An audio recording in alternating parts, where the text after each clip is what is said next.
جی بیٹا next شعر دیکھیے کہ کبھی اپنا بھی نظارہ کیا ہے تو نے اے مجنوں، کہ لیلا کی طرح تو خود بھی ہے محمل نشینوں میں۔ تو پہلے لغت دیکھ لیتے ہیں۔ مجنوں یہاں پہ لفظ بطور تلمیح استعمال ہوا ہے، ایک داستان کا کردار ہے جو لیلا کا عاشق تھا۔ لیلا یہ بھی بطور تلمیح استعمال ہوا ہے، اور یہ مجنوں کی محبوبہ تھی۔ محمل نشین، محمل اس کجاوے ڈولی یا پالکی کو کہا جاتا ہے جو اونٹ پر بیٹھنے کے لیے استعمال کی جاتی ہے۔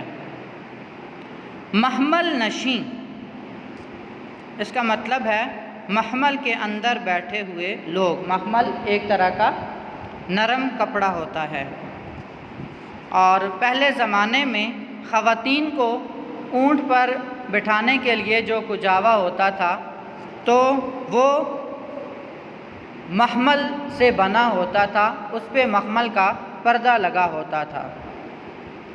تو اب بیٹا اس کی تشریح دیکھتے ہیں۔ تو شاعر کہتے ہیں کہ کبھی اپنا بھی نظارہ کیا ہے تو نے اے مجنوں۔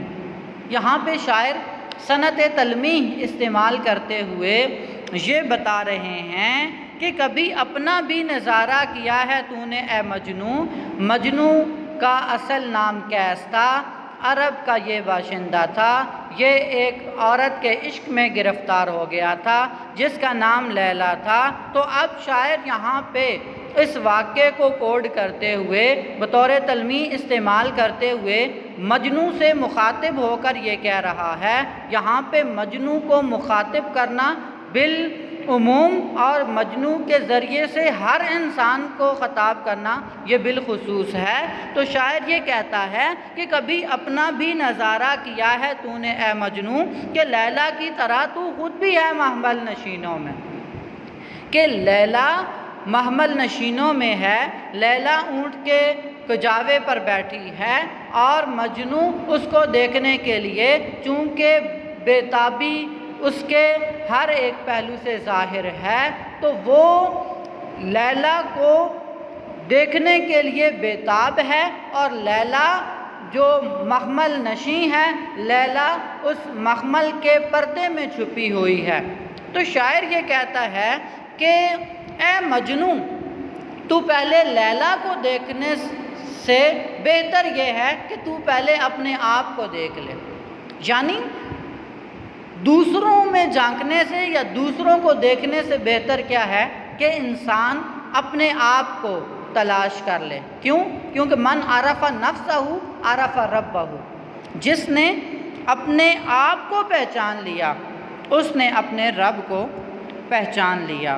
تو جب انسان اپنی حقیقت کو جان لیتا ہے تو وہ اپنے خالق اور محبوب حقیقی کو جان لیتا ہے۔ گویا خدا شناسی کا پہلا مرحلہ خود شناسی ہے۔